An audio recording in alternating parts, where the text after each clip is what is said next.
নমস্কার বন্ধুরা, আমার চ্যানেলে আপনাদের স্বাগত। আজকে দেখাবো রাইস পকোড়া রেসিপি। প্রথমে একটা বাউলে নিয়ে নেব সাদা ভাত, এরপর দিয়ে দেব পেঁয়াজ কুচি, কাঁচা লঙ্কা বাটা 1 চামচ, রসুন বাটা 1 চামচ, আদা বাটা 1 চামচ, হলুদ গুঁড়ো 1/2 চামচ, কাশ্মীরি লঙ্কার গুঁড়ো 2 চামচ, গরম মশলা গুঁড়ো 1 চামচ, আমচুর পাউডার 1 চামচ, জিরা গুঁড়ো 1 চামচ, ধনিয়া গুঁড়ো 1 চামচ, পরিমাণ মতো ধনিয়া পাতা কুচি, লবণ 1 চামচ,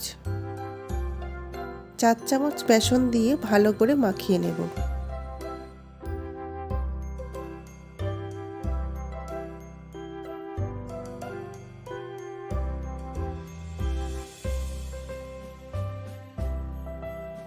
মাখানোর পর দিয়ে দেব 2 চামচ চালের গুঁড়ো, চিনি 1 চামচ,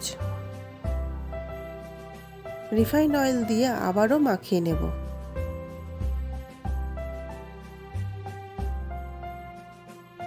এবারে ভাতগুলোকে নিয়ে আমি ফিশ ফিঙ্গারের মতো শেপ দিয়েছি। আপনারা আপনাদের পছন্দ মতো শেপ দিতে পারেন।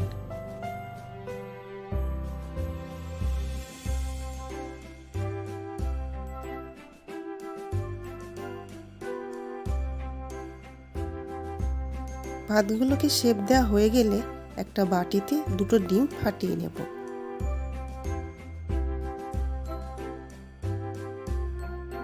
এবারে 1/2 চামচ গোলমরিচ গুঁড়ো ও সামান্য লবণ দিয়ে ফেটিয়ে নেব।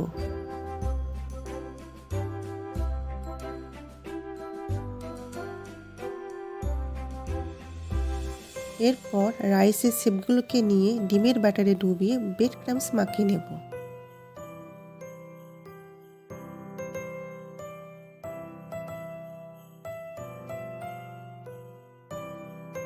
এবারে একটা কড়াইতে রিফাইন্ড অয়েল নিয়ে নেব। তেল হালকা গরম হলে রাইসের শেপগুলোকে দিয়ে ভেজে নিলেই তৈরি রাইস পকোড়া।